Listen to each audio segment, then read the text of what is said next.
바울은 13권의 서신서를 남겼어요.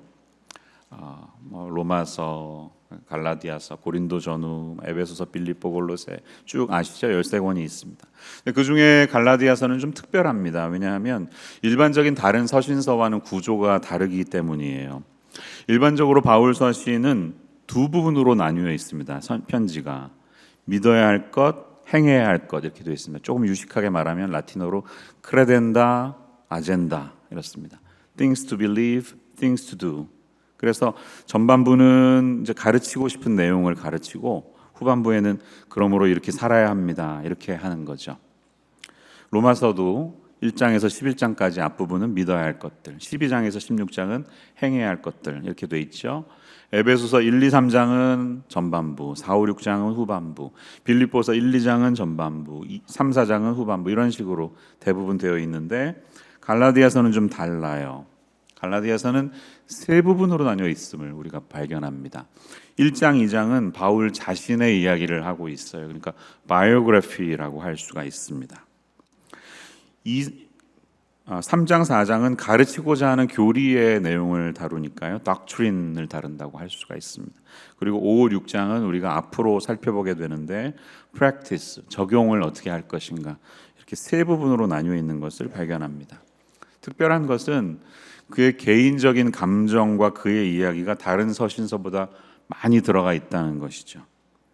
그의 개인적인 그 감정들이 다른 책들보다 짙게 그리고 많이 담겨 있습니다. 1장에서 바울은 자기소개를 한 적이 있었어요. 11절에서 24절까지 그 내용이었어요. 내가 어떻게 예수를 믿었는지, 내가 다른 또래들보다 더 유대교를 지나치게 믿는 그런 사람이었는데 예수님을 만났고 어떻게 바뀌었는지 그런 이야기를 쭉 해나갑니다. 2장에서는 하늘 같은 선배님 베드로와 언짢았던 대화를 나눴던 감추고 싶은 이야기를 또 나눕니다. 자기 감정을 나타낸 것이죠. 3장부터는 바울이 이 편지를 왜 갈라디아인들에게 쓰는지 그 목적을 이제 예를 들어서 충분히 깊게 설명해 주고 있는 것을 우리가 봤습니다. 그가 설명하려고 하는 복음의 핵심이 무엇인지 3장과 4장에서 이어지는 것이에요. 그것은 믿음으로 말미암아 하나님께 의롭게 되는 이신칭의의 진리를 다양하게 펼쳐가고 있습니다. 지난주에 우리는 아브라함 언약과 모세의 율법의 차이가 뭔지를 비교해 보았죠. 그래서 분명히 지금도 기억이 나실 겁니다. 4장에서는 같은 주제가 이어지고 있습니다. 그래서 1절에서부터 7절을 보시면 3장의 내용이 연결되고 있음을 보았어요. 제가 지난주에 파이다고고스 초등교사 몽학선생 이야기를 해드렸습니다. 율법이 그 역할이었다는 거예요. 아이가 미성년일 때 성년이 되기 전까지는 후견인이 필요해서 노예 중에서 좀 똑똑한 노예가 이 아이를 돌보는 역할을 하는데 학교까지 데려다주는 역할을 했다는 것이죠. 4장에서는 그런 후견인이다. 율법이야말로 그런 것이다. 그래서 그 율법 아래 노임바 되었다. 이런 이야기를 하고 있습니다.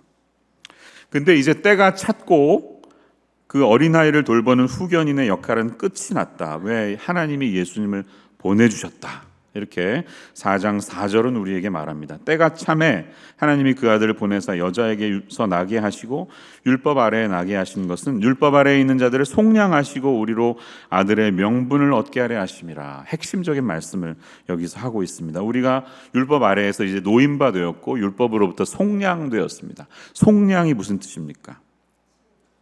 값을 치른 거예요. redemption 이런 뜻이에요.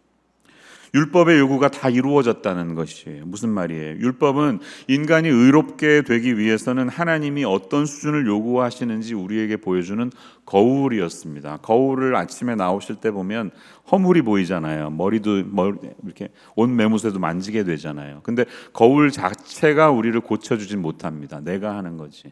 율법은 그냥 우리의 허물을 보여줄 따름이에요. 우리가 행해야 하는 것이에요. 그게 율법의 역할이라는 것이에요. 그래서 하나님 앞에 내가 부족하구나, 너무나 허물이 많구나를 깨닫게 하는데 그 요구를 예수님이 이루어 주셨다는 거예요. 그 값을 치르셨다는 겁니다. 그 율법이 요구하는 것을 다 성취하셨다. 성경이 말합니다. 그분의 십자가와 부활이 그것을 상징하는 것입니다. 그래서 우리가 하나님 앞에 죄인인데 의인으로 칭함을 얻게 되었고 의로운 존재로 우리가 신분이 바뀌게 되었습니다. 예수님 때문에. 종이 아니라 아들이 되고 딸이 되었습니다. 할렐루야. 이게 우리에게 말하는 복음의 내용이죠. 그런데 8절 이하로 가면 바울이 갑자기 또 감정이 격해졌는지 톤을 바꿉니다. 갈라디아 사람들에게 몇 번 표현했던 아쉬운 마음을 또 전하고 있어요. 8절 이하를 한번 보세요. 이러한 내용을 여러분들이 다 듣고 영접했는데, 내가 갈라디아에서 여러분들에게 다 설명했는데 왜 다시 또 율법으로 돌아가려고 하십니까? 너무나 안타깝습니다. 그 얘기를 또 하고 있어요. 내가 여러분을 위해서 수고한 이 모든 수고가 다 헛되어질까 봐 너무 걱정이 됩니다. 그런 마음을 전하고 있어요. 그게 9절, 10절, 11절의 이야기입니다. 그러면서 바울은 12절 이하에 가면 자신의 개인적인 감정과 그의 감정들을 다시 이들에게 리마인드하고 있어요. 자기 이야기를 해요. 12절 이하에서. 고대 수사학에서 아리스토텔레스에 따르면, 그는 수사학이라는 책을 썼는데 누군가를 설득시킬 때 사람이 세 가지 방법을 쓴다고 합니다. 헬라어로 로고스, 에토스, 파토스 이렇습니다. 간단히 표를 보시면 이렇게 정리할 수가 있는데요. 로고스에서 러직이 나왔습니다. 이성 있게 논리적으로 접근하는 것이에요. 사람을 설득하기 위해서 논리가 있어야 되죠. 당연합니다. 에토스에서 에틱스가 나왔습니다. 인격이 담겨 있으면 그 사람을 믿기 때문에 더 설득이 된다는 거예요. 근데 파토스는 감정에 속한 영역이에요. 내 감정이 전해지면 더 이 사람의 말을 듣게 된다는 것이죠. 맞죠? 저도 설교학을 공부할 때 이 세 가지가 다 설교자에게 있어야 된다, 그런 내용을 배운 적이 있습니다. 로고스가 많으면 그 사람은 교수님이고요. 에틱스가 인정받으면 그 사람은 신뢰받는 지도자이지만 파토스까지 담기면 그 사람은 마음을 움직이는 엄마, 아빠 같은 사람이 됩니다. 정말 그 말을 듣는 거예요. 우리는 이 내용에서 갈라디아인들이 다시 복음으로 돌아오기를 바라는 바울의 진실한 열정과 그의 마음을 보고 있습니다. 그의 마음이 얼마나 진솔한지를 발견하는 것입니다. 이제 우리가 오늘 4장의 내용을 함께 보면서 붙들어야 될 것은, 복음을 전하는 사람이 어떤 마음을 가져야 하는가, 또 복음을 듣는 사람이 어떤 마음으로 들어야 하는가, 여기에 대한 교훈이 있어야 됩니다. 그리고 이 바울이 전하려고 하는 진리가 과연 우리 가운데 잘 마음에 새겨져 있는지 다시 한번 점검할 수 있는 그런 아침 되시기를 주의 이름으로 축원합니다. 설교 요약의 세 가지로 제가 한번 나누어 보았는데 잘 따라와 주시면 되겠습니다.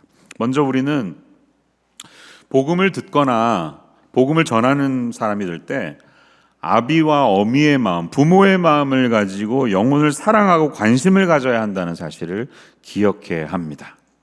복음은 단순한 티칭이 아닙니다. 강의가 아닙니다. 내 안에 있는 분을 전하는 것이기 때문에 나의 인격과 나의 마음이 담겨야 합니다. 복음을 듣는 사람의 입장에서는 이 사람이 나한테 세일즈맨이 아니구나, 뭘 팔려고 하는 게 아니라, 그런 마음이 아니라 이 사람이 정말 나의 삶과 내 영혼에 관심이 있구나, 그런 마음으로 나에게 다가오는가, 그런 마음을 알고 받아들여야 한다는 것이에요. 바울은 갈라디아 사람들과 과거에 있었던 만남과 추억들을 회상합니다. 여러분들을 처음 만났을 때 제가 어땠는지 생각해 보세요, 이렇게 접근합니다. 그러면서 내가 깨달았던 그 복음, 철저한 율법주의자로 살던 자신이 어떻게 복음을 깨닫고 하나님 앞에 의롭게 된다는 이 놀라운 사실을 알게 되었는지, 여러분들도 다시 이 진리를 회복하고 붙잡게 되었으면 좋겠습니다. 그의 갈망을 여기서 나타내고 있습니다. 그러면서 그는 자신의 힘들었던 시절을 이야기하고 있는 것이에요. 여러분, 엄마 아빠가 자식에게 감추는 게 있나요? 감출 수는 있어도 영원히 감출 수는 없습니다. 왜? 부모 자식의 관계는 감출 수 있는 게 아니에요.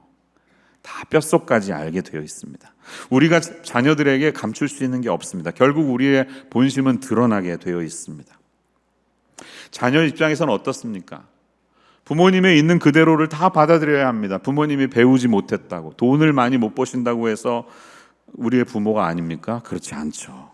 상관없이 그분들은 나를 낳아주신 이 세상에 하나밖에 없는 부모님입니다. 그러므로 우리는 존경해야 하죠. 그런데 바울은 갈라디아 사람들을 처음 만났을 때 제가 굉장히 연약했습니다. 제가 아팠습니다. 부족한 사람이었습니다. 그 이야기를 하고 있어요. 저의 마음을 잘 아시잖아요. 이렇게 전달하고 있어요. 13절, 14절을 보면 이렇게 얘기합니다. 내가 처음에 육체의 약함으로 말미암아 너희에게 복음을 전한 것을 너희가 아는 바라. 너희를 시험하는 것이 내 육체에 있으되 이것을 너희가 업신여기지도 아니하며 버리지도 아니하고 오직 나를 하나님의 천사와 같이 또는 그리스도 예수와 같이 영접하였도다. 이렇게 말합니다. 자기가 굉장히 아팠고 부족했는데 나를 그냥 있는 그대로를 잘 품어줬다는 것이, 그게 너무 고맙다는 겁니다. 그의 아픔이 무엇이었는지 우리는 정확히 알 수가 없습니다. 그냥 추정할 뿐입니다. 그런데 사람들이 보기에 굉장히 시험이 될 정도로 바울의 그 당시 모습이 아주 유약했던 것 같습니다. 이것은 아마도 바울이 안과 문제가 있었다, 이렇게 학자들은 봅니다. 눈의 시력에 어려움이 있었던 것 같아요. 바울은 분명히 시력에 문제가 있었습니다. 그래서 갈라디아서 6장 11절 말씀을 보면 편지를 마무리하면서 이런 얘기를 해요. 내 손으로 너희에게 이렇게 큰 글자로 쓴 것을 보라, 이렇게 말하는 거예요. 이 말은 무슨 말이냐면, 원래 대필자가 있습니다. 바울이 이 내용을 불러주면, 눈이 안 좋기 때문에 불러주면 옆에서 적는 사람이 있는데, 요 시간만큼은 그 펜 나한테 줘봐 해가지고 자기 손으로 직접 큰 글씨로 쓰는 거예요. 사인을 할 수도 있죠. 이게 바울 내가 쓴 거야, 이렇게 했겠죠. 분명히 시력에 문제가 있었기 때문에 그렇게 한 거예요. 이 시력의 문제는 고린도후서 12장에서 바울이 이야기하는 육체의 가시, 자기의 그것과 관련이 되어 있을 가능성이 많은데요. 학자들은 그 육체의 가시가 아마도 안질이었다 혹은 간질일 수 있다, 이렇게 추정합니다. 갑자기 거품을 물고 쓰러지면 설교자가 그러면 얼마나 힘들어요. 피차간에 마음이 힘들죠. 그러게 연약했다는 것입니다. 그 연약함이 정확하게 무엇인지 모르지만 어떤 학자의 주장에 의하면 갈라디아에 갔을 때 그가 말라리아에 걸린 채로 갔을 것이다, 이렇게 이야기하는 분이 있습니다. 말라리아에 걸리면 거의 죽다 살아나지 않습니까? 거의 뭐 열병이 있다가 막 몸도 굉장히 연약한 채로 겨우 회복되곤 하죠. 바울이 터키 해안가 지방을 지나가면서 전도 여행을 갔는데요. 해안가에 있는 밤빌리아 지방을 지나갈 때 그곳에는 모기가 많이 출몰하는 늪지대가 있다고 합니다. 거길 지나다가 모기에 물렸고 말라리아에 걸렸습니다. 그래서 몸을 회복하기 위해서는 고지대로 올라가야 돼요. 시원한 데로 가야 돼요. 그래서 방향을 틀어서 북쪽으로 갈라디아 지방 산맥으로 쭉 올라갔던 것이죠. 그랬을 때 거기 있는 갈라디아 사람들과 만났다, 이렇게 이야기하는 학자가 있습니다. 근데 내가 병에 걸린 채로 이렇게 굉장히 연약하게 갔는데 여러분들이 아무런 편견 없이 나를 영접해주고 맞아주고 이렇게 해줬던 거 너무 감사하다는 것이죠. 그리고 15절의 말씀 보면 너희가 할 수만 있었더라면 너희의 눈이라도 빼어서 나에게 주었으리라. 내 시력이 이렇게 안 좋은 걸 알고 나를 사랑해서 눈이라도 빼줄 것처럼 그렇게 사랑해 준 게 너무 고맙다. 그의 감정이 여기 고스란히 녹아내려 있는 것을 우리는 발견합니다. 그럼 엄마는 자식을 설득시키기 위해서 논리나 이성만으로 접근하지 않습니다. 물론 자식을 설득시키기 위할 때 논리도 필요하죠. 이성도 필요하죠. 그러나 정말 자식을 변화시킬 때는, 야, 엄마가 널 정말 사랑하지 않니? 내 배로 너를 낳았는데 내가 너를 위해서, 너를 향한 내 마음에 뭐 다른 게 있겠니? 나는 진심으로 이렇게 얘기하는 거야. 이렇게 접근할 때 자식은 엄마의 마음을 받아들입니다. 바울은 그런 심정으로 성도들이 다시 복음 앞에 돌아오기를 바라는 것이에요. 그래서 할 수만 있다면 19절에서 그가 말하는 것처럼 다시 너희를 위하여 해산하는 수고를 한다. 갈라디아 사람들 처음 전도해서 영접시킬 때 아이를 낳는 것처럼 내가 그렇게 수고했는데 다시 해산하는 수고를 내가 다시 한다 할지라도 여러분들이 그 복음의 진리 앞에 돌아왔으면 좋겠다. 이 그의 감정을 고스란히 여기 나타내고 있는 것입니다. 연세가 있으신 성도님들을 만나면 장성한 자녀들이 사회적으로는 좋은 위치에 있는데 걱정을 하세요. 신앙에서 떠나 있습니다. 교회를 안 다닙니다. 그런 이야기 하시는 거 굉장히 많이 듣습니다. 그 마음을 저도 잘 압니다. 아이들이 커져 가면서 내 맘대로 안 되더라고요. 머리가 커지면서 자기 갈 길 가는 자녀들을 보면서 부모로서 안타까움이 있죠. 어떻게 해야 될까요? 우리의 이성과 논리적인 접근도 필요하긴 하지만 잔소리, 약이 되지 않을 수가 있습니다. 우리가 기억할 것은 사람을 진정으로 변화시키는 분은 하나님 한 분이신 줄을 믿습니다. 그러므로 하나님이 하시도록 우리가 기도해야 하는데 그와 동시에 우리 자신이 바른 신앙인으로 잘 서 있어야 할 줄로 믿습니다. 왜? 우리 자녀들은 우리의 말을 통해 하나님을 보는 게 아니라 우리 뒤통수를 통해서 하나님을 봅니다. 우리 뒤통수를 보면서 하나님을 저렇게 믿는구나. 자녀들은 귀신같이 알고 있습니다. 중요한 것은 하나님을 향한, 복음을 향한 우리의 열정과 마음이에요. 그 마음이 자녀들에게 전해져야 됩니다. 엄마 아빠가 믿는 예수님, 난 그분이 너무 좋단다. 너도 그 자리에 함께 있는 것을 원해. 같이 천국에서 있고 싶어. 그게 엄마 아빠의 마음이야. 네가 이 세상에서 CEO가 되고 교수가 되고 상호인이 되고 훌륭한 사람이 되는 것보다 나는 먼저 네가 그리스도인이 되는 것을 원해. 이 마음, 이 부모의 간절한 마음을 전해주시기를 바랍니다. 우리는 자녀들을 향한 기도와 함께 사랑으로 다가가야 합니다. 오늘 바울이 자신의 마음을 담아서 그 사랑을 갈라디아 성도들에게 전하는 것처럼 그 마음을 배울 수 있는 저와 여러분의 인생 되시기를 축원합니다. 자, 이제 드디어 우리가 읽은 본문으로 함께 들어가 보겠습니다. 21절 이하의 내용은 갈라디아서 전체에서 가장 이해하기가 어려운 부분입니다. 왜 그럴까요? 아브라함이 하갈과 사라를 통해 낳은 아들 이스마엘과 이삭의 예를 들었는데요. 창세기 내용을 알고 있는 사람에게도 이 이야기는 좀 어렵습니다. 왜냐하면 24절에서 말하는 것처럼 이것은 비유, 알레고리이기 때문이에요. 알레고리는 표면적인 이야기 뒤에 숨겨져 있는 내적인 의미를 드러낼 때 사용하죠. 그런데 이 바울이 들었던 예시는 창세기에서 성경이 말했던 주제와 좀 다를 수 있기 때문에 헷갈리는 겁니다. 21절 이하로 함께 들어가 보시겠습니다. 이하의 본문을 보면 이게 무슨 뜻이지? 좀 헷갈리네. 이런 부분도 있고요. 다소 거칠게 좀 들리는 구절도 있습니다. 지난 20-30년 동안에 이 본문을 두고 엄청난 연구들이 있었고 글도 많이 나왔습니다. 성경을 가르치는 저의 입장에서는 그런 글들을 다 읽어야 하지만 제가 충분히 다 읽지 못했고 그냥 훑어본 것도 많습니다. 그래도 제가 드리고 싶은 핵심 말씀은 24절입니다. 이것은 비유로 말한 것이니 라는 구절이죠. 헬라어 원문을 직역하면 나는 이것을 알레고리로 취한다, 이런 뉘앙스를 말했습니다. 알레고리오라는 헬라어 단어를 썼습니다. 알레고리라는 거예요. 사람들은 비유가 나오면 왜 민감해질까요? 두 가지 반응이 있어요. 어떤 사람들은 이렇게 말합니다. 바울이 지금 구약을 해석하는 방법을 보여주고 있다. 이걸 문자적으로 안 읽고 비유적으로 읽고 있어. 상징으로 읽어. 그게 얼마나 좋은가. 이렇게 말하지만 반대로 어떤 사람은 말합니다. 이러면 큰일이지. 아무 본문이나 다 상징이라고만 하면 도대체 본래의 의미를 우리가 어떻게 알겠나. 이렇게 반응합니다. 그래서 논쟁이 생기죠. 이럴 때 우리가 분명히 기억해야 될 중요한 사실이 있어요. 가장 중요한 것은 이것입니다. 바울은 이 비유를 들기 전에 19절에서 이렇게 말했어요. 나의 자녀들아, 너희 속에 그리스도의 형상이 이루기까지 다시 너희를 위하여 해산하는 수고를 하노니 라고 말했습니다. 바울의 마음이 지금 다급해요. 이 성도들이 얼른 복음 앞에 돌아왔으면 하는 마음이 있어요. 그래서 그는 감정적인 이야기로 접근을 했어요. 파토스를 썼어요. 그런데 갑자기 21절에서 아브라함과 이삭 이야기를 하겠다고 꺼내듭니다. 그 이유가 뭘까요? 이렇게 하는 건 아니에요. 마음과 마음을 나누는 깊은 상담의 시간에서 막 감정적인 이야기가 오고 가는데, 자, 이제 구속사 해석 수업을 하겠습니다. 구약을 연구할 때니까 교과서를 펼치세요. 이렇게 한 게 아니에요. 그의 상담하는 마음을 계속 이어서 말하고 있는 것이에요. 바울은 지금 이 서신서의 독자들이 가장 알아듣기 쉬운 예를 하나 택해서 그들이 가장 익숙해하는 구약의 스토리 하나를 가지고 이 어미의 마음을 전달하고 있는 것이에요. 그러니까 이건 알레고리로 말했는데 사실과 좀 다르네. 우리에게 이런 반응을 기대한 게 아니라는 겁니다. 그 마음의 본 뜻을, 의미를 캐치해야 된다는 거예요.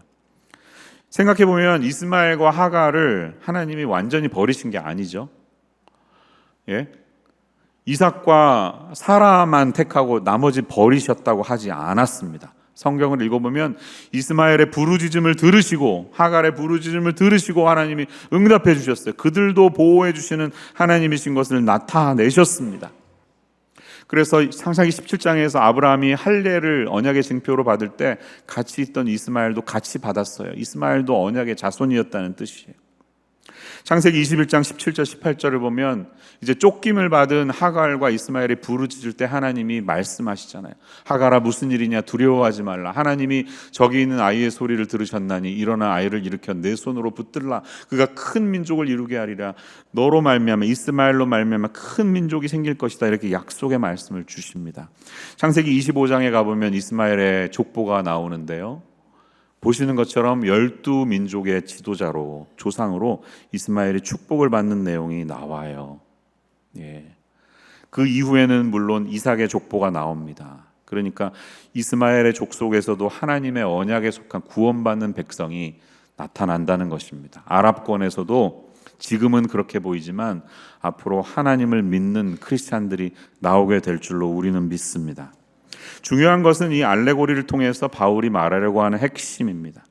본문을 보면 먼저 바울은 투 이렇게 얘기했어요. 두 여자, 두 아들, 두 언약, 두 가지 적용점, 이렇게 투 기억하게 그렇게 말하고 있습니다. 첫 번째는 두 아들입니다. 22절 23절을 함께 보세요. 기록된 바 아브라함에게서 두 아들이 있으니 하나는 여종에게서, 하나는 자유 있는 여자에게서 낳았다 하였으며 여종에게서는 육체를 따라 낳고 자유 있는 여자에게서는 약속으로 말미암았느니라. 이렇게 말합니다. 자, 바울이 왜 이 두 아들 이야기를 꺼내나요? 갈라디아서 전체를 보면 바울은 줄곧 여러분들이 바로 아브라함의 자녀입니다, 이런 이야기, 특권을 말했습니다. 갈라디아 사람들은 본래 이방인들이었죠. 하나님을 모르던 사람들이었습니다. 율법도 말씀도 몰랐고 이교 문화 속에 그렇게 거칠게 살았을 것입니다. 그런데 그들이 복음을 듣고 자신들의 과거를 돌아보니까 굉장히 부끄러운 모습들이 밀려왔을 거예요. 내가 이렇게 엉망으로 살았구나. 그런데 바울은 이렇게 말합니다. 여러분들이 행한 그 행위가 아니라 그리스도께서 하신 행위로 구원받습니다. 그분의 의로움으로 여러분들이 의롭다 하심을 얻습니다. 이렇게 선포했습니다. 그러니 그 소식이 얼마나 놀랍고 복이 됩니까? 정말 복음 중에 복음이죠. 그런데 바울이 떠나고 나자 다른 교사들이 찾아와서 이렇게 말합니다. 아니야, 그리스도를 믿는 건 시작일 뿐이야. 아직 멀었어. 당신들은 이제 우리가 믿는 율법, 우리가 따르는 율법과 의식을 지켜야 돼. 그래야 진짜 아브라함의 자녀야. 이렇게 말하는 것입니다. 바울이 그런 이야기를 들으니까 반격을 해야죠. 맞대응하는 것입니다. 그래서 예를 드는 거예요. 아브라함에게 두 아들이 있었다. 근데 하나는 인간의 능력으로 살았고 다른 하나는 하나님의 약속을 가지고 태어났다. 그러니까 둘이 다른 열매가 있었다. 이렇게 말하는 겁니다. 창세기 스토리들을 떠올려 보세요. 하나님이 처음 아브라함과 사라에게 사라를 통해 내가 아들을 줄 것이다, 분명히 약속하셨어요. 기다렸습니다. 10년이 지났는데 아무 조짐이 없어요. 이제 마음이 다급해지겠죠. 그래서 사라가 인간적인 방법을 택합니다. 여보, 저기 옆에 있는 제 젊은 쟤 있잖아요, 제 하갈, 쟤랑 잠자리에 드세요. 하나님이 그런 방식으로 우리에게 아들을 주시나 봐요. 이렇게 말하죠. 창세기 16장 2절 보시면 사라가 아브라함에게 이르되 여호와께서 내 출산을 허락하지 아니하셨으니 원하건대 내 여종에게 들어가라. 내가 혹 그로 말미암아 자녀를 얻을까 하노라 하매 아브라함이 사라의 말을 들으니라. 또 아내가 그러니까 좋다고 그러면서 이렇게 하갈과 잠자리를 가졌겠죠. 그리고 이스마엘을 얻게 되었습니다. 그런데 놀랍게도 그것이 끝이 아니었습니다. 약속의 종인 줄 알았는데 정말 기적 중에 기적이 일어났어요. 14년 후에 아브라함 나이 100세 때, 사라 나이 90세 때 정말로 기적적으로 임신이 일어나게 됩니다. 사라를 통해 하나님은 아이를 가지게 하시고 100세 때 아들을 주십니다. 아브라함 86세 때 이스마엘을 얻었으니까 14살 차이가 있는 거예요. 큰형이 14살 나이가 많아요. 근데 성경을 읽어보면 이제 21장 창세기를 보면 이삭이 젖을 때 무렵, 그러니까 한 서너 살쯤 됐을 때 잔치를 하고 있는데 14살 많은 티네이저 형이 심하게 이삭을 놀렸나 봐요. 막 못살게 굴었나 봐요. 그걸 본 사라가 눈이 뒤집어집니다. 광분하기 시작하고 우리 아들이 어떤 아들인데 이러면서 쟤네 쫓아내야 된다고, 당장 쫓으라고 막 남편한테 막 뭐라고 하죠. 아브라함이 근심하고 있으니까 하나님이 나타나셔서 이렇게 그렇게 해, 내보내 라고 말씀하시죠. 그러면서 창세기 21장 12절에서 이렇게 말했어요. 이삭에게서 나는 자라야 내 씨라 부를 것임이라. 이삭에게서 나는 사람이 네 씨앗이 될 거야, 이렇게 말씀하세요. 다 사랑스러운 아들이었는데 네가 기다렸다가 믿음을 가지고 기다렸다 낳은 아들이 지시가 될 거야. 이렇게 약속하십니다. 바울은 이 이야기를 가지고 우리에게 말하는 것이, 이것이 하나님을 대하는 인간의 두 가지 방식이 있다는 것입니다. 내 능력을 가지고 하나님과 관계를, 내 가진 능력을 가지고 관계를 쌓으려 하느냐, 아니면 하나님 하신 그 약속을 의지해서 기다리느냐, 이렇게 묻습니다. 전자를 따르는 삶은 종살이가 된다는 것입니다. 왜냐하면 스스로의 능력을 가지고 자기 성취를 이루는 것이 신앙이라고 한다면, 그 자기의 결핍과 수치를 덮으려고 들면 결국에는 거기에 우리가 묶여버리기 때문이에요. 내 능력을 가지고 이루다 보면 그게 되지 않는 때가 오면 우리는 분노하게 됩니다. 그리고 뭔가를 이루어도 이제 더 많이 이루고 싶어 합니다. 그러면서 결국 거기에 노예가 된다는 것이에요. 율법을 지키는데 재미가 붙으면 이제 점수 놀이하기 시작해요. A, B, C, D 등급으로 나누기 시작하고 비교합니다. 너는 왜 이렇게 못해? 나는 A인데 왜 못하는 거야? 이렇게 하고, 그것도 성이 안 차면 다른 리그를 하나 더 만들어서 잘난 사람들끼리 따로 놀기 시작합니다. 긍휼은 없습니다. 자기 잘난만 있습니다. 반대로 은혜에 의지하면 우리는 자유합니다. 왜? 내가 한 게 아니니까. 나의 능력과 의지로 하는 게 아니니까. 본문은 시내산에서 모세가 받은 언약이 지금 예루살렘 수도에서 그게 진리인 줄 알고 믿는 율법주의자들, 그 사람의 언약이다, 이렇게 말하고, 너희들은 하나님 나라 하늘의 예루살렘의 언약을 받았다, 이렇게 두 예루살렘 이야기를 하고 있습니다. 이 예루살렘이 수도이지만 지리적인 지상의 도시 수도에서 그 언약을 따르는 사람들은 약속의 자녀가 아니라 종의 자녀이고, 영원한 하나님 나라의 시민이 된 여러분들이야말로 진정한 약속의 자녀입니다. 이렇게 얘기하는 것이, 그게 우리 그리스도인들이죠. 우리 그리스도인들은 하늘의 예루살렘의 시민이 된 사람들이라는 것입니다. 위에 있는 예루살렘이 그러므로 우리 어머니다.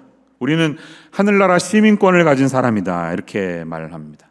훗날 언젠가 자격을 얻어서 들여보낼 주실지도 모른다는 불안감이 아니라, 내가 죽으면 하나님 나라 갈 때, 하나님 나라가 우리 가운데 올 때 어떻게 될까 불안한 마음으로 사는 게 아니라, 이미 시민권을 받았으니까요, 이미 자격이 있으니까 떳떳하게 하나님 자녀로 살아간다는 그 이야기를 하고 있는 사실이에요. 표로 정리해보면 이렇게 요약할 수가 있습니다. 종 하갈을 통해 태어난 이스마엘, 육체에 따라 난 자, 자유인 사라를 통해 태어난 이스라엘, 약속에 따라 낳았다는 것이죠. 이게 율법과 은혜의 구분인데요, 결과는 결국 종의 신분, 율법의 속박에 놓인 바 되고, 약속의 자녀는 자유의 신분을 가지고 은혜의 자유를 누리게 된다는 사실이에요. 분명히 정리가 되시죠? 우리 그리스도인들은 육체에 따라서 난 자, 자신의 노력으로 하나님의 요구를 이루려는 사람이 아니라, 하나님이 너를 대신해서 이루시겠다고 아브라함 언약을 통해 보여주신 횃불이 그냥 스스로 지나갔잖아요. 그 약속과 은혜를 의지한 약속의 자녀가 되었다는 말씀이에요. 이 말씀을 기억하고 붙들라는 강조를 마무리하고 있다는 사실입니다. 그러면서 이들에게 바울은 27절을 보면 이사야서 54장 1절 말씀을 인용하고 있습니다. 표를 내려주셔도 되고요. 27절 뭐라고 말합니까? 잉태하지 못한 자여 즐거워하라. 산고를 모르는 자여 소리질러 외치라. 이는 홀로 사는 자의 자녀가 남편 있는 자의 자녀보다 많음이라. 54장 1절을 인용하고 있습니다. 구약의 내용, 알고 있는 내용이니까요. 왜? 이 말씀은 바벨론 포로로 앞으로 끌려갈 사람들에 대한 예언이었습니다. 여러분들의 형편이 아이 낳지 못하는 그 불임 여성의 마음과도 같습니다. 포로로 끌려가니까요. 나라를 잃어버렸으니까요. 근데 그런 그들에게 위로하는 것이죠. 걱정하지 마라. 때가 되면 여러분들이 그런 여인들보다 훨씬 더 자녀를 많이 낳는 그런 사람이 될 것이다. 회복하게 된다는 약속을 주는 것이죠. 역사적으로는 실제로 성취가 되죠. 다시 돌아온 백성들이 결국 약속의 땅에 들어가게 되었고, 이스라엘 자손들이 많아지게 되었습니다. 하지만 그 약속은 궁극적으로 보면 교회를 통해서 영적인 아브라함의 자손들이, 우리 그리스도인들이 바다의 모래같이 많아지게 되면서 성취하게 될 것을 약속하는 사실이라는 겁니다. 사라는 문화적으로 보면 수치를 가진 여인이었습니다. 그 당시에 아이를 갖지 못하는 것은 여인에게 수치였습니다. 그러나 하나님은 약속으로 더 큰 열매를 맺게 하셨습니다. 초자연적인 기적이 일어났어요. 90세의 할머니가, 폐경기를 지난 할머니가 아이를 낳았으니까 이건 기적이죠. 여러분, 성경이 오늘 우리에게 요구하는 질문이 무엇입니까? 내 힘으로 하나님의 일을 행하고 있니? 아니면 약속을 이루시겠다고 하는 하나님을 신뢰하고 있니? 이 두 가지를 생각하라는 겁니다. 인간의 능력을 붙잡는 길은 겉보기에는 열매가 있어도 결국은 그 길은 종살이의 길입니다. 우리가 그 율법으로부터 결코 자유하지 못하게 됩니다. 우리가 노력해서 얻는 신앙은 내가 뭔가 이루기 때문에 기뻐 보이지만 결국 더 높은 것을 찾게 되고 그 법 아래 놓인 노예처럼 되고 만다는 것입니다. 스스로 거기에서 결코 자유해지지 못합니다. 하지만 반대로 은혜를 붙잡으면 어떻게 되나요? 우리의 배경과 과거의 수치가 어떠하든 하나님은 그 수치를 바꾸셔서 우리 안에 믿음의 참된 열매를 맺게 하시는 줄로 믿습니다. 이게 오늘 이 말씀이 우리에게 주는 메시지예요. 그러면서 결론을 보면 결론 이렇게 말합니다. 30절, 여종과 그 아들을 내쫓으라. 너희 안에 있는 여종과 그 아들을 내쫓으라, 이렇게 말합니다. 사람을 내치라는 말이 아니죠. 내 마음에 있는 종의 영, 율법주의적인 그 믿음을 다 내어버리라는 명령입니다. 왜? 우리는 더 이상 여종의 자녀가 아니라 자유로운 여자의 자녀이기 때문입니다. 저와 여러분의 믿음이 그렇게 되어야 할 줄로 믿습니다. 마지막으로 오늘 말씀은 약속의 자녀인 우리들에게 내쫓으라, 자유 가운데 살라고 하면서 두 가지가 있을 것임을 우리에게 예고하고 요청하고 있습니다. 그것은 핍박이 있을 것이고 그로 말미암아 주는 유업이 찾아올 것이다, 이렇게 말하고 있습니다. 이 약속을 붙들며 살아가는 사람들에게 핍박이 따라올 것입니다. 29절의 말씀 보세요. 그러나 그때 육체를 따라 난 자가 성령을 따라 난 자를 박해한 것 같이 이제도 그러하도다. 약속의 자녀로 태어난 이삭을 이스마엘 형이 막 구박했던 것처럼 약속의 자녀들은 그때도 그랬지만 지금도 핍박을 받고 있다, 잊지 마라, 이렇게 말합니다. 여러분, 내 능력이나 내 의지나 내 공로가 아니라 복음을 믿고 내가 하나님 앞에서 의롭게 된다는 이신칭의의 진리를 붙드는 사람들에게는 항상 다양한 형태의 핍박이 예전에도 있었고 지금도 있고 앞으로도 다가올 것입니다. 일반적인 종교인들은 기독교 신앙을 전하면 뭐 그렇게 터무니없는 걸 믿어? 말도 안 돼, 이렇게 하찮게 여깁니다. 아니, 네가 덕을 쌓지도 않으면서, 네가 착하게 살지도 않으면서, 네가 선을 행하지도 않으면서 무슨 구원을 얻겠다고 까불어, 이렇게 우리를 조롱합니다. 그것은 그분들이 복음의 정확한 내용을 이해하지 못하기 때문에 그렇게 하는 것이겠죠. 아니, 이 구원이라고 하는 놀라운 선물을 받으려면 그래도 인간의 입장에서 뭐라도 해야 되는 거 아니야? 이렇게 질문합니다. 네, 타당한 질문입니다. 그에 대한 답변은, 그리스도의 답변은 우리가 앞으로 갈라디아서 5장과 6장에서 그것이 어떻게 펼쳐지는지 보게 될 것입니다. 갈라디아인들 주변에는 유대주의자들이 있었습니다.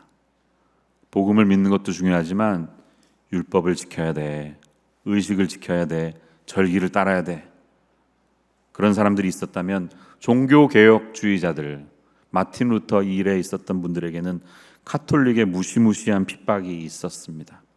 오늘을 살아가는 우리 그리스도인들에게는 물질의 유혹으로, 번영신학의 유혹으로, 기복신앙의 유혹으로 예수 믿고 잘 되면 됐지, 뭘 그렇게 십자가를 지려고 해, 이런 유혹이 있습니다. 무신론자, 불가지론자들은 뭐 그런 쓸데없는 믿음을 갖고 살아가니 라고 우리를 조롱합니다. 이런 수많은 유혹들이 우리의 신앙을 짓누릅니다. 기억하세요. 우리는 핍박을 받고 있는 중이고 앞으로도 받을 것입니다. 그걸 전혀 놀라워하지 마세요. 마틴 루터의 종교개혁을 시작으로 들불처럼 일어났던 종교개혁자들에게는 다양한 형태의 핍박이 있었습니다. 우리 신앙의 선배들의 스토리예요. 루터가 1517년 10월 마지막 날에 95개조 반박문을 비텐베르그 성당에 딱딱 붙이고 떠났을 때 그게 엄청난 반향을 일으키면서 종교개혁의 불씨가 되었죠. 그 내용에는 면죄부를 함부로 남용하는 것이 잘못이다, 교황의 권위가 이렇게 있는 게 잘못이다, 그렇게 비판을 하자 당시의 교황 레오 10세는 루터를 파문시켜버렸고 신성 로마 제국 황제 칼 5세는 그를 이단으로 규정해 버렸습니다. 보름수 종교회의가 열려서 루터를 소환시켰는데 너의 신앙을 당장 철회하면 다 복구시켜주겠다, 이렇게 말했을 때 그것을 거부하면서 마틴 루터는 내 양심은 하나님의 말씀에 사로잡혀 있다. Here I stand. 그러므로 내가 여기 서 있습니다. 이렇게 선언했습니다. 그러나 그에게 돌아온 것은 추방령이었습니다. 그럼 나가. 당장 이 나라를 떠나. 그리고 이제 어디 소속되지 않은 루터는 누구든지 그를 잡아서 넘기면 엄청난 상금을 받을 수 있는 그런 현상 수배범이 되고 맙니다. 작센의 선제후였던 프리드레이 한 사람이 그를 보호해 줬습니다. 그래서 바르트부르크 성에 피신해서 숨어 지내면서 그 시간을 신약 전체를 독일어로 번역하는 시간을 가진 이야기는 유명한데요. 그 바르트부르크 성에 가면 루터가 머물던 방이 있는데 벽 한 구석에 잉크 자국이 있다고 합니다. 그가 번역할 때마다 사탄이 나타나서 너 쓸데없는 거 한다고 유혹을 했대요. 어려운 시간을 줬대요. 잠자리에 뭐 이상한 귀신 보면 얼마나 기분 안 좋아요. 근데 얼마나 힘들었겠어요. 그때마다 루터는 잉크병을 그 벽에 던지면서 물러가라 사탄아 이러면서 싸웠다는 것이죠. 그래서 실제로 거기 잉크 자국이 지금도 있다고 합니다. 한번 기회가 되시면 방문해 보세요. 체코에 가시면 프라하에 가시는데 프라하의 그 올드타운 스퀘어에 가면 이렇게 종 치는 막 유명한 그 장소가 있죠. 거기에는 얀 후스라는 사람의 기념 동상이 있습니다. 그는 체코의 종교개혁을 이끌었던 사람이었습니다. 교황의 권위와 면죄부, 성직자의 부패를 비판했는데 곧바로 교황청이 그를 이단으로 규정하고 안전 통행권을 줄 테니까 당장 우리한테 와. 회의장으로 그를 유혹했는데 그가 도착하자마자 체포해서 재판을 행했습니다. 재판을 했는데도 자신의 입장을 철회하지 않자 그를 그 광장에서 화형시켜 버립니다. 바로 그 자리가 그가 불에 타서 죽어갔던 장소였는데요. 그가 화형을 당할 때 그가 외쳤던 마지막 말은 진리는 불로도 죽일 수 없다 였다고 합니다. 스위스의 종교개혁자 울리히 쯔빙글리라는 사람이 루터와 비슷한 시기에 살면서 개혁운동을 했는데요. 교회 미사제도, 금식 규정, 성상 숭배가 잘못됐다고 하면서 폐지시켰습니다. 스위스 안에는 카톨릭주와 개혁파 주들이 있었는데 그게 긴장이 더해지면서 내전이 일어나게 되었는데 그는 2차 카펠 전투 중에 전사하고 맙니다. 그의 시신이 적군들에게 넘어가면서 갈기갈기 찢겨져서 불태워졌다는 이야기가 있습니다. 개혁주의자들 중에 에나베프티스라는 그룹이 있는데요. 제세례파라고 불리는 분들인데 지금 침례교들의 선배라고 할 수 있습니다. 이분들의 주장은 신앙 고백을 하는 것은 성인이 되어서 하는 것이고 반드시 물세례를 받아야 된다 이렇게 주장했던 그룹이었습니다. 아쉬운 점은 당시에 카톨릭과 루터파 모두 이들을 이단으로 간주해서 박해를 행했는데요. 헤아릴 수 없이 많은 제세례파 신자들은 당국에 의해서 일종의 조롱적인 형벌을 받으면서 니들이 물세례를 다시 받아야 된다고 그렇게 강조하니 그러면은 물로 죽여버리겠어 하면서 익사형을 행했다고 합니다. 필릭스 만츠라는 대표적인 리더는 1527년 취리 강물에 빠져서 익사형을 당한 슬픈 역사가 있습니다. 이삭이 계속해서 이스마엘에게 핍박을 받듯이 약속의 자녀들에게는 핍박이 있습니다. 그러나 성도님들 잊지 마십시오. 로마서 8장 17절은 우리에게 이렇게 말씀합니다. 다 같이 한번 읽어볼게요. 시작. 자녀이면 또한 상속자 곧 하나님의 상속자요 그리스도와 함께한 상속자니 우리가 그와 함께 영광을 받기 위하여 고난도 함께 받아야 할 것이니라. 할렐루야. No cross, no crown입니다. 고난의 십자가를 지나야 우리에게 영광의 면류관이 있는 줄로 믿습니다. 저와 여러분은 육적인 아브라함의 자손이 아니라 영적인 혈통을 이어받은 하나님의 자녀가 되었습니다. 그들에게 요구하는 핍박의 시간을 지나가십시오.